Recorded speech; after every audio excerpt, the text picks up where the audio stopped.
Back in October 1993, the undisputed greatest basketball player alive just walked away, right at the pinnacle of his career. The story we all got was this beautiful, tragic tale of a son honoring his father. But what if that story, the one we all know and accept, isn't the whole picture? What if that public narrative was just that?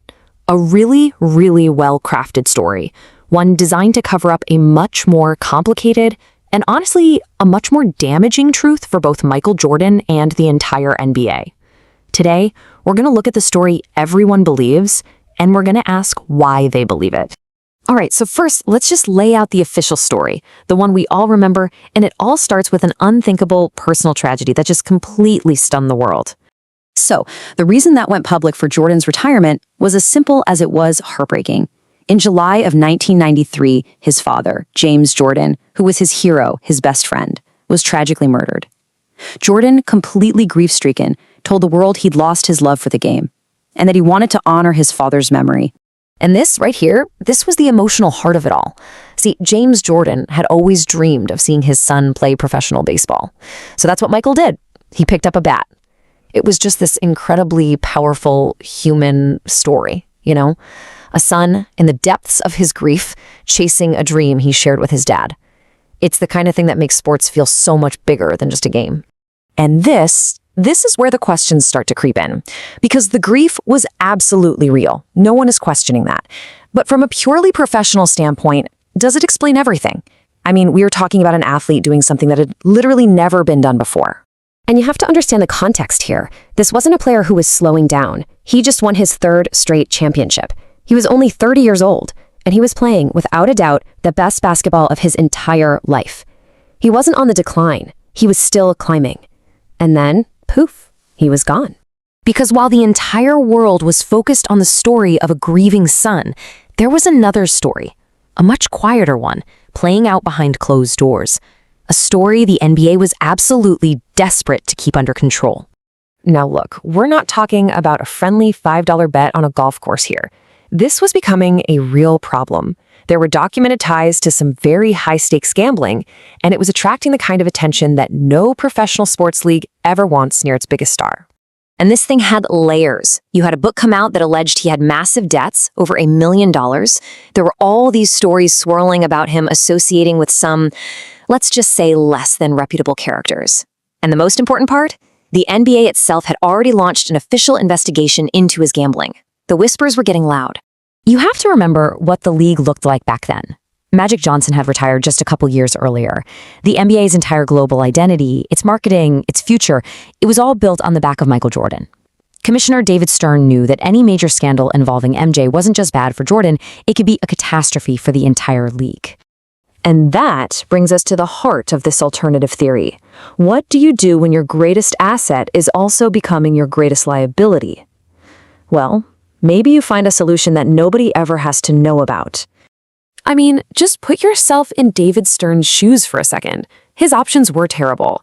He could suspend Jordan, which would have been a nuclear bomb for the NBA's brand, or he could do nothing and just hope it all went away, risking the integrity of the entire sport.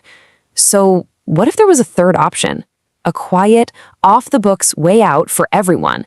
This is the idea that many people close to the situation have hinted at for years, that it wasn't a punishment but an arrangement. A deal that worked for everybody. Jordan gets to step out of the spotlight, the gambling heat dies down, and the league completely avoids a public relations nightmare. Okay, so if you're still skeptical, that's fair, but this next part, this is where all the circumstantial evidence starts to feel, well, incredibly compelling. It really is all about the timing. Just look at how the events unfold. The tragic murder happens. A few months later, Jordan retires. He goes off to play baseball. And right there, during that exact time he's away from the game, the NBA's big investigation, the one causing all the problems, it just kind of disappears. It's quietly closed, with no fanfare, no big public statement. 18 months. It feels almost too perfect, doesn't it? The problem exists. He's gone for 18 months. And when he comes back, the problem is gone. To call that a coincidence, well, it's a pattern that's pretty hard to just ignore. And think about David Stern's reaction to all of this. This is a guy who was famous for being a hands-on commissioner. and he just lets the most important athlete on the planet walk away without a fight? No public pleas for him to reconsider, no signs of frustration, just quiet acceptance. For a guy like Stern, that kind of silence was totally out of character. So, the problem has been solved quietly. The stage is now set for a legendary return. But that comeback had to be handled just as carefully as the exit was. It's probably the most iconic press release in the history of sports, right? Just 2 words, sent by fax, no long-winded explanation, no big press conference where reporters could ask tough questions. It was simple, it was powerful, and it shut down any unwanted conversation before it could even start. And this was another brilliant piece of storytelling. He comes back wearing number 45. Now, the official reason was beautiful. It was the last number his father had seen him play in. But it also served another purpose. It was a powerful symbolic break. Number 23 was the icon with the gambling investigation. Number 45 was the baseball player returning home. It was, quite literally, a clean slate. And here's the truly amazing part. It worked. It worked perfectly. For 3 decades, the beautiful, simple story of a son honoring his father has been the official history. Even The Last Dance, that massive documentary with all that access, barely grazed the gambling issue. The control over the narrative has been absolute. So when you put all the pieces on the table, the picture gets a lot clearer. No, there's no single smoking gun, but you have the documented facts, the unbelievable timing, the convenient silence from the league, and just the sheer brilliance of the storytelling. It all points to a story that is far more complicated than the one we've all been told. Look, we'll probably never get a straight confession from anyone involved. The official story works for everyone, it protects the league, and it preserves a really beautiful part of the Michael Jordan legend. But it leaves us with this huge, fascinating question. How much of the sports history we love is the actual truth, and how much is just the greatest story someone decided to tell?